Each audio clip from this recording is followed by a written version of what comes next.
why did I decide to do a speech last minute like this? You know, it sounds like a bit crazy, but I had a good cause, and you know, it's more interesting if there's two speakers than only one. You know, so I said, let's go for it anyway. And if it's not the best speech, you know, it doesn't really matter. So who I'm doing this for? I'm doing this for for last Saturday. I went with Peter. We went to Red Deer for a training camp for the youth leadership program. And my expectation was, you know, so. I didn't have any big expectation. I actually also decided the night before at about 10:30 if I was going to go or not, because I was supposed to work and everything. But these people in Red Deer, they are Toastmasters, and they are mentally disabled. They're not crazy at all. They just have a disability, so they can function really well, but you know, they have a disability, and they've been in Toastmaster, most of them for about 4 years. And they want to do youth leadership program to the youth who have deficiency, mental deficiency. So it sounds like a good cause, but you don't know what to expect either, right?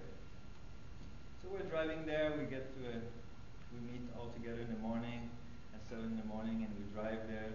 We have a good time, but as I'm getting there, I watch the people there, and you know, you don't expect big, you don't expect anything, you know, and them either. They don't expect much from this. We don't connect necessarily quickly right away. We just, you know, get accustomed a little bit to each other, and we have a few presentations in the morning, slowly building up, you know, to what's going to happen. Until lunch came up, and one of the ladies, she's all excited to talk to us, you know, and she comes and I'm like, I'm making a joke. I'm like, are you going to give us your icebreaker? And I'm thinking she's going to be, no.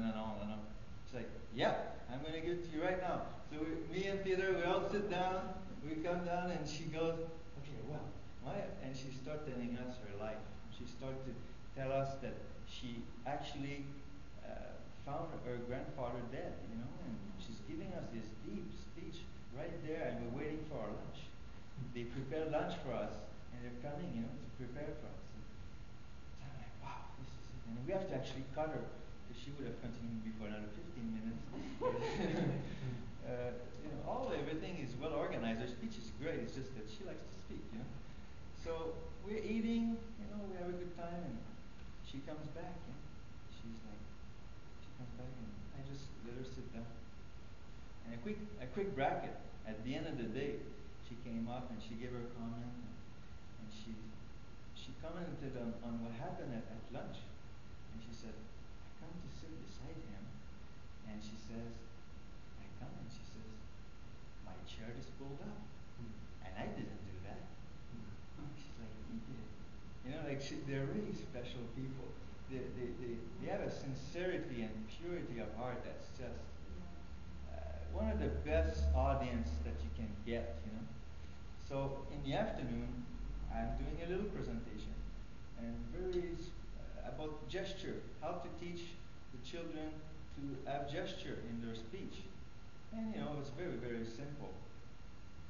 But I quickly commented, you know, on a few examples that happened to us at the youth leadership program, and I'm commenting on that, and slowly she wants to play. She's there on the other side, and she wants to play. So I say, you know, like some gesture, like you come here and dance with me, you know. And she's like, no, you know. It was so much fun. You know, already it's starting to really build up, and we had a lot of fun, right? So I do another speech. There's a few other speech, Peter and everything. I'm doing another speech later on, and I'm not going to tell you the speech. It was really, really phenomenal for me. That moment was really, really warm, and me and Peter, I mean, we had like our heart was just like booming, and slowly, for some reason, they start to open up. They start to get really comfortable that everybody's sharing these deep moments to us, like, and some of them are even crying because they're remembering of a time that their mother died last year, and they start telling, and they're crying. And I said to one of them, I said, hey, can I tell you something? Because I can see she's in the drama. Right? I said,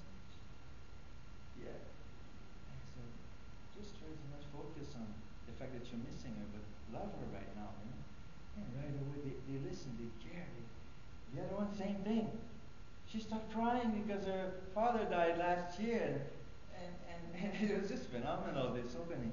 At the end, everybody is so happy. They come to us, they hug us, they're crying in our arms. And then another guy comes to me. He's like this big, and he's like, he's quiet, and I'm waiting. I'm not sure what's going on there. And he gives me his hand, you know. I said, hey, Jan, what are you doing? He says, my father died, you know, like last year, whatever, when it was, a few months ago. And like just one after the other, it started you know, tell us all these things in like, you know, with one day of and it was really, really touching. One moment with Peter, you know, he expressed his gratitude to the lady that's in charge. And beautiful outside and inside. Her eyes are just sparkling blue and very beautiful, but you can see she isn't fake with them. She's not like, hey Yan, good morning. You know, she's like really real with them. Constantly, you know, she's like, you know, many people they try to help people and they're like, good morning, John. Good morning. You know, it's boring, you know. And these people, they're so sensitive. They are aware, you know, that you don't really care here, you know. And you can see this lady is just phenomenal.